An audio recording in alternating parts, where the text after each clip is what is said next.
নমস্কার বন্ধুরা, আহারে বাহার রান্নাঘরে আপনাদের সবাইকে স্বাগত। মিষ্টি খেতে আমরা সবাই ভালোবাসি, কিন্তু স্বাস্থ্যের কথা ভেবে অনেকেই চিনি এড়িয়ে চলেন। তাই আজকে আমি আপনাদের দেখাবো চিনি ছাড়াই কিভাবে একদম দোকানের মতো লাচ্ছিদার রাবড়ি বাড়িতেই তৈরি করা যায়। রেসিপিটা এতই সহজ যে একবার দেখলে যে কেউ বানিয়ে নিতে পারবেন। চলুন তাহলে শুরু করা যাক। ভিডিওটি শুরু করার আগে ছোট্ট একটা অনুরোধ, রেসিপিটা ভালো লাগলে লাইক করুন, বন্ধুদের সাথে শেয়ার করুন এবং এই রকম আরও ইউনিক রান্নার ভিডিও পেতে চ্যানেলটিকে সাবস্ক্রাইব করে বেল আইকনটি বাজিয়ে রাখুন। চিনি ছাড়া লাচ্ছাদার রাবড়ি তৈরি করার জন্য আমাদের লাগবে দুধটাকে আমাদের জাল দিয়ে নিতে হবে।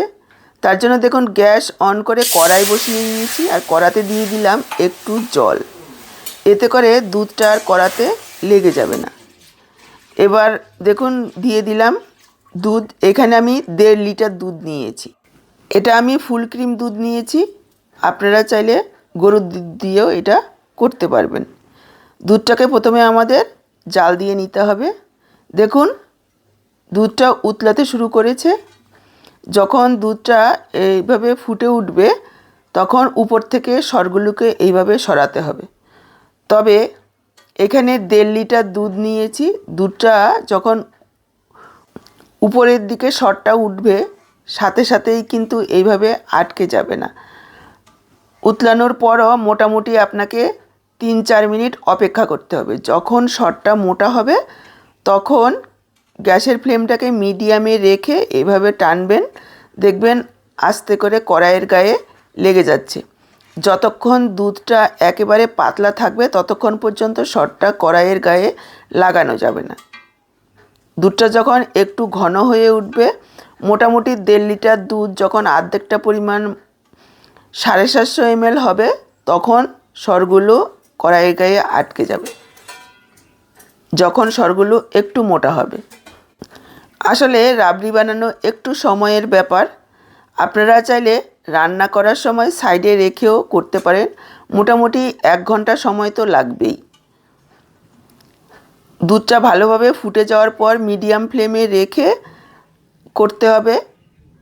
প্রায় 4-5 মিনিট অন্তর অন্তর এইভাবে দুধের সরগুলোকে কড়াইয়ের সাইডে লাগাতে হবে। দেখুন যখন সরটা মোটা হয়েছে তখন আমি এইভাবে আলতো হাতে করেছি, খুব সুন্দরভাবে কড়াইয়ের গায়ে লেগে যাচ্ছে। একেবারে হালকাভাবে করবেন, তাহলে খুব সুন্দরভাবে কড়াইয়ের গায়ে লেগে যাবে।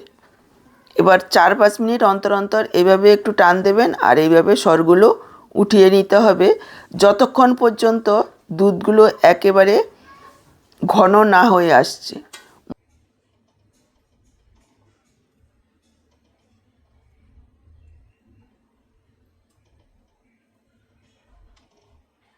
দেড় লিটার দুধ যখন ঘন হয়ে 200 থেকে 250 ml হবে ততক্ষণ পর্যন্ত এই সরটাকে তুলতে হবে। এইভাবে প্রথমে গ্যাসের ফ্লেমটাকে হাইতে রাখবেন, তারপর গ্যাসের ফ্লেমটাকে মিডিয়াম লোতে রেখে বসিয়ে রাখতে হবে। এতে করে সরটা খুব ভালো তৈরি হবে, একেবারে রাবড়িটা লাচ্ছাদার তৈরি হবে। দেখুন দুধের কালারটা পুরোপুরি চেঞ্জ হয়েছে, তার মানে দুধটা অনেকটাই ঘন হয়েছে আর সরটাও মোটা হয়ে পড়ছে। আলতো হাতে টান দিলেই কড়াইয়ের গায়ে লেগে যাচ্ছে।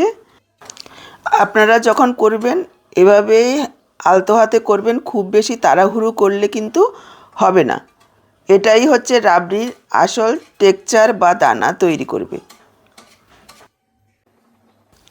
এখানে একটা গুরুত্বপূর্ণ টিপস হচ্ছে, যখন রাবড়ি বানাবেন যেই পাত্রে বানাবেন সেই পাত্রটা একটু বড় নেবেন। যদি কড়াতে দুধটা জাল দেন সে কড়াটা একটু বড় নিতে হবে, তাহলে দুধটা উতলেও পড়ে যাবে না আর এভাবে সরটা রাখতেও সুবিধা হবে।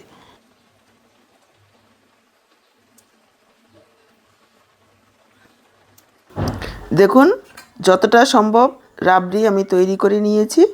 এবার দুধটা ঘন হয়ে গেছে, এর থেকে আর শুকনো করা যাবে না। এটা ঠান্ডা হওয়ার সাথে সাথে আরও শুকনো হয়ে যাবে। এবার আমি বলেছি চিনি ছাড়া বানাবো।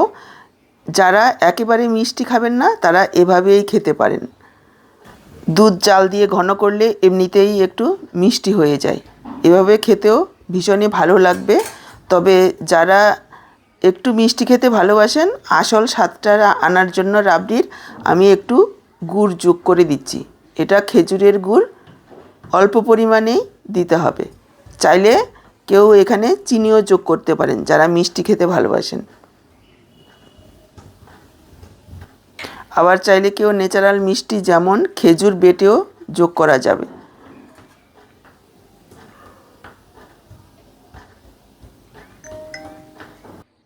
কড়াইয়ের থেকে রাবড়িটাকে তুলতে হবে, তবে গরম থাকা অবস্থায় তোলা যাবে না। একটু ঠান্ডা করে নিয়ে হালকা হাতে এভাবে খুন্তি দিয়ে টান দিলেই উঠে আসবে।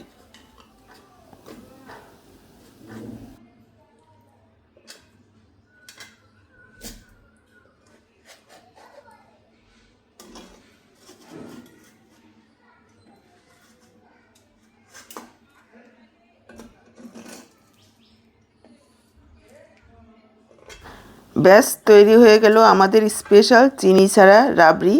এটা দেখতে যতটা সুন্দর, খেতেও কিন্তু ততটাই সুস্বাদু। বাড়িতে অবশ্যই ট্রাই করবেন এবং কেমন লাগলো কমেন্টে জানাতে ভুলবেন না। রেসিপিটা ভালো লাগলে লাইক করুন, বন্ধুদের সাথে শেয়ার করুন। এই রকম আরও ইউনিক ভিডিও পেতে চ্যানেলটিকে সাবস্ক্রাইব করে বেল আইকনটি বাজিয়ে রাখুন। আমি এবার একটু ড্রাই ফ্রুট দিয়ে সাজিয়ে দিচ্ছি। এগুলো পুরোপুরি অপশনাল।